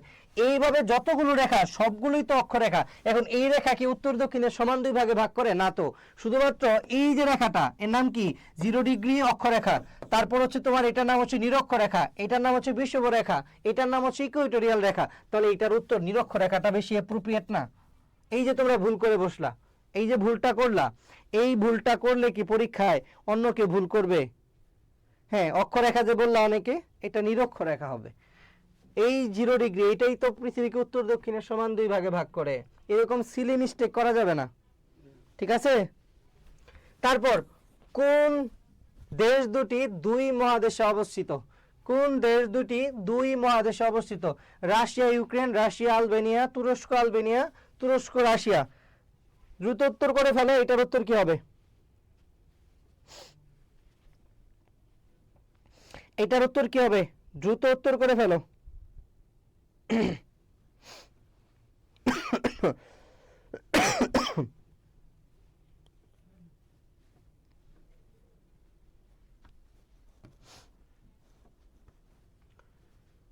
কোন দেশ দুটি দুই মহাদেশে অবস্থিত?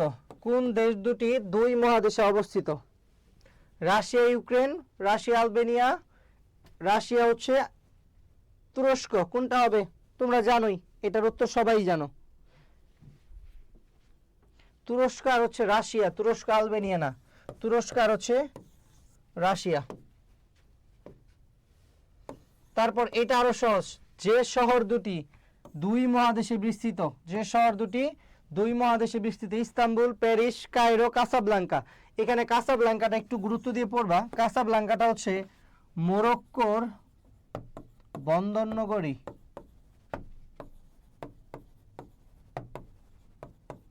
মরক্কোর বন্দর নগরীটা হচ্ছে কাসাব্লাঙ্কা, ঠিক আছে?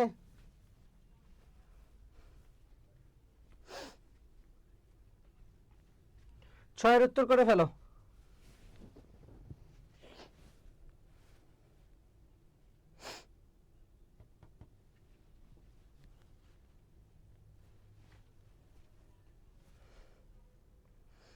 হ্যাঁ এটা হচ্ছে ইস্তাম্বুল, এটার উত্তর হচ্ছে ইস্তাম্বুল।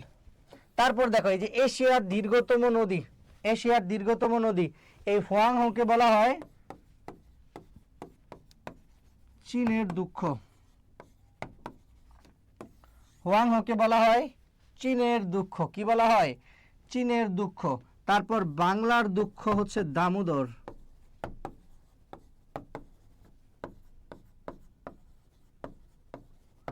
বাংলার দুঃখ হচ্ছে দামোদর, কুমিল্লার দুঃখ হচ্ছে গোমতী, চট্টগ্রামের দুঃখ হচ্ছে চাকতাই খাল। মনে রাখবা। আর এই মহাদেশের কোনটা কোথাকার দীর্ঘতম নদী আমি বলে দিয়েছি। হ্যাঁ, এডেন হচ্ছে ইয়েমেন, তারপরে ইস্কান্দারুন হচ্ছে তুরস্কের, মিশরের হচ্ছে পোর্ট সৈয়দ আর হচ্ছে আলেকজান্দ্রিয়া, আর ইরানের হচ্ছে বন্দর আব্বাস, বন্দর আবাদান। ইরানের হচ্ছে তোমার বন্দর আব্বাস, বন্দর আবাদান। তারপর হচ্ছে তোমার ইসরায়েলের হচ্ছে হাইফা। এডেন হচ্ছে ইয়েমেন। তারপর হচ্ছে তোমার আকাবা হচ্ছে জর্ডান। তারপর হচ্ছে চীনের হচ্ছে দালিয়ান, আরেকটা হচ্ছে ক্যান্টন, চীনের দানিয়ান, ক্যান্টন, হংকং। ঠিক আছে। তারপর হচ্ছে তোমার মায়ানমারের হচ্ছে আকিয়াপ, মায়ানমারেরটা হচ্ছে আকিয়াপ আর হচ্ছে সিতুয়ে, মনে রাখবা। আর চীনের হচ্ছে গোয়াদার, করাচি, এগুলো হচ্ছে চীনের। আর ভারতের মুম্বাই, এগুলো তো তোমরা জানো।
ঠিক আছে, দেখো এখন সাউন্ড ঠিক আছে আশা করছি।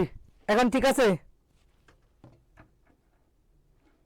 এখন ঠিক আছে আশা করছি, এখন ঠিক আছে। দেখো যেটা বলতেছিলাম, দেখো এক মুহূর্তে আমি এশিয়ার সব দেশগুলো একটু তোমাকে বলে দিলাম। দক্ষিণ এশিয়ার গুলো হলো, তারপর দক্ষিণ পূর্ব এশিয়ার যাই আমরা। দক্ষিণ পূর্ব এশিয়ার দেশ হচ্ছে Myanmar, Laos, Cambodia, Vietnam, Thailand. তারপর হচ্ছে মালয়েশিয়া, সিঙ্গাপুর, ইন্দোনেশিয়া, ব্রুনাই, পূর্ব তিমুর আর হচ্ছে ফিলিপাইন। এই 11টা, ওইখানে হচ্ছে 8টা, কয়টা হলো 19টা। তারপর আমরা যাই হচ্ছে দূরপ্রাচ্যে। দূরপ্রাচ্যে দেশ কোনগুলো? চীন, মঙ্গোলিয়া, তাইওয়ান, উত্তর কোরিয়া, দক্ষিণ কোরিয়া আর হচ্ছে জাপান। এইদিকে ক্লিয়ার আমাদের। তারপর আসি আমরা মধ্য এশিয়ার, ওইখানে 5টা দেশ, উজবেকিস্তান, তাজিকিস্তান, তারপর হচ্ছে কাজাকিস্তান, তুর্কমেনিস্তান আর হচ্ছে কিরগিস্তান। প্রথম থেকে যদি আমরা উপর থেকে চিন্তা করি, মানে একদম অবস্থান দেখে, প্রথমে হচ্ছে কাজাকিস্তান, তারপর হচ্ছে উজবেকিস্তান, তুর্কমেনিস্তান, তাজিকিস্তান, তারপর হচ্ছে কিরগিস্তান। একদম এইভাবে চিত্র এরকম করে আসবে। তারপরে মধ্যপ্রাচ্যের এই পাশে যদি আমরা আসি, মধ্যপ্রাচ্যের এই পাশে দেখো এখানে কোন কোন দেশ? Syria, Lebanon, Israel, Jordan, Palestine. তারপর হচ্ছে সৌদি আরব, ইয়েমেন, ওমান, কাতার, কুয়েত, বাহরাইন। তারপর হচ্ছে তোমার ইরাক আর হচ্ছে ইরান। এই দেশগুলো হচ্ছে কোথাকার? এই দেশগুলো হচ্ছে এশিয়ার। তাহলে এশিয়ার এখানে কোনটা বাদ রইল দেখো তো? জর্ডান, এগুলো আলোচনা করেছি। ইরাক করলাম, তারপর করলাম সিরিয়া দিয়ে শুরু করলাম, বাকি রইল শুধু লিবিয়া। লিবিয়া হচ্ছে কোথাকার দেশ? আফ্রিকার দেশ। এরকম করে তোমার প্রত্যেকটা মহাদেশের দেশ এবং দেশের অবস্থান এবং কোন অঞ্চলে অবস্থিত এটা সম্পর্কে একটা প্রাথমিক ধারণা রাখতে হবে। ঠিক আছে, ওকে। পরের প্রশ্ন দেখো, এশিয়া মহাদেশের দেশের সংখ্যা কয়টি? একটু আগে সবগুলা দেশ আমরা ক্লিয়ার করলাম। দ্রুত উত্তর করে ফেলো, এটার উত্তর কি হবে?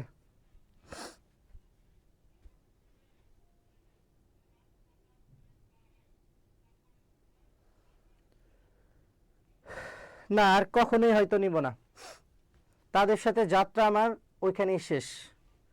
ঠিক আছে, দেখেন এশিয়া মহাদেশের দেশের সংখ্যা কয়টি? এটা হচ্ছে কয়টি? 44টি। কয়টি? 44টি। আজকের দিনের লাস্ট প্রশ্ন, লোহা প্রথম কোথায় আবিষ্কৃত হয়? লোহা প্রথম কোথায় আবিষ্কৃত হয়? এটা একটু দ্রুত উত্তর করে ফেলেন। হ্যাঁ, ইন্দোচীন হচ্ছে লাওস, কম্বোডিয়া, ভিয়েতনাম। গুড। এই অঞ্চলগুলো পড়তে হবে। দূরপ্রাচ্যের দেশ হচ্ছে কয়টা? 6টা। কি কি? উত্তর কোরিয়া, দক্ষিণ কোরিয়া, জাপান, চীন, মঙ্গোলিয়া আর হচ্ছে তাইওয়ান। এবার তো জাপান নিয়ে যখন আমার ইয়েতে ছোট ভিডিওগুলো যখন আমি করেছিলাম, মানে শর্ট ভিডিওগুলো, এখানে কিন্তু বলেছিলাম জাপানের সব থেকে বেশি, মানে হচ্ছে বাংলাদেশের সব থেকে বেশি সাহায্য দেয়, বৈদেশিক দেয়, সেটা হচ্ছে জাপান। ঠিক আছে, ওই প্রশ্নটা কিন্তু ঢাকা বিশ্ববিদ্যালয়ে এসেছিল। হ্যাঁ, বাল্টিক রাষ্ট্র হচ্ছে এস্তোনিয়া, লিথুনিয়া, লাটভিয়া। স্ক্যান্ডিনেভিয়ান হচ্ছে ডেনমার্ক, নরওয়ে, সুইডেন, ফিনল্যান্ড আর হচ্ছে আইসল্যান্ড। এগুলো আমাদের জানতে হবে। ঠিক আছে, পুরো বিশ্ব সম্পর্কে ধারণা রাখতে হবে। গুড, তোমরা অনেক পারো। পরবর্তী বিশ্ববিদ্যালয়গুলোতে অবশ্যই সেই পারার স্বাক্ষর রেখে আসবে। ঠিক আছে, তো এটা হচ্ছে এশিয়া মাইনরে। আর প্রথম লোহার অস্ত্র সেটা ছিল হচ্ছে অ্যাসিরীয়রা। তোমরা যারা জাতীয় বিশ্ববিদ্যালয়ে পরীক্ষা দিবে, অবশ্যই তোমাদের এই যে আমাদের মানবিক বিভাগের জাতীয় বিশ্ববিদ্যালয়ে ভর্তি সহায়িকাটা রয়েছে, এইটা অবশ্যই তোমরা পুরোটা সলভ করে যাবে। ঠিক আছে, সর্বোচ্চ কমন থাকবে এটা থেকে। তারপর গুচ্ছের ক্ষেত্রে এই গুচ্ছ এর যে আমাদের বইটা, এই বইটা পড়ে গেলে ইনশাল্লাহ তুমি সর্বোচ্চ কমন পাবে পরীক্ষায়, এবং প্রশ্ন সম্পর্কে একটা পুঙ্খানু ধারণা তৈরি হবে, একদম পুঙ্খানু ধারণা তৈরি হবে। দেখো, যেটা বলতেছিলাম, এখন তোমাদের কোনো প্রশ্ন রয়েছে কিনা,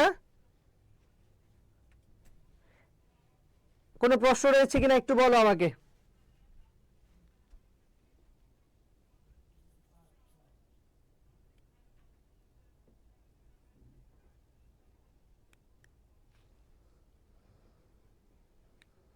হ্যাঁ, ককেশাস অঞ্চল হচ্ছে জর্জিয়া, আর্মেনিয়া আর আজারবাইজান, মনে রাখবা। তোমরা যেভাবে পড়েছো, যেভাবে ডিপলি না পড়লেও রাজশাহী বিশ্ববিদ্যালয়ের সাধারণ জ্ঞান নিয়ে এত প্যারা খাওয়ার কিছু নেই। দেখবা সাধারণ জ্ঞানটা ওরা গতানুগতিক ওয়েতেই করে, একদম ডিপ থেকে প্রশ্ন করে না। ইনশাল্লাহ তোমরা যে টপিকগুলো গুরুত্বপূর্ণ, যেমন দেখো নদ নদী, সংবিধান, জুলাই সনদ, তারপর হচ্ছে বৈশ্বিক যে সম্মেলনগুলো হলো কপ, তারপর হচ্ছে জাতিসংঘ, তারপর হচ্ছে তোমার হচ্ছে বাংলাদেশের যে গুরুত্বপূর্ণ ভূপ্রাকৃতিক বৈশিষ্ট্য, তারপর হচ্ছে তোমার বাংলাদেশের নদ নদী, খাল বিল, হাওর বাওর, এই যে জায়গাগুলো থেকেও রাজশাহী বিশ্ববিদ্যালয়ের প্রশ্ন আসবে। ঠিক আছে, আন্তর্জাতিক চুক্তি, যুদ্ধ, সাম্প্রতিক বিষয়ে বলি, এগুলো থেকে প্রশ্ন আসবে রাজশাহী বিশ্ববিদ্যালয়ে। ঠিক আছে, ইনশাল্লাহ আমি চেষ্টা করব সকল বিশ্ববিদ্যালয় সম্পর্কে নেওয়ার জন্য, যদি আমি সুস্থ থাকি ইনশাল্লাহ। তো আজকের ক্লাস এই পর্যন্তই রাখবো। তোমাদের কোনো প্রশ্ন থাকলে একটু আমাকে বলে ফেলো, না থাকলে আজকের ক্লাস এই পর্যন্তই রাখবো।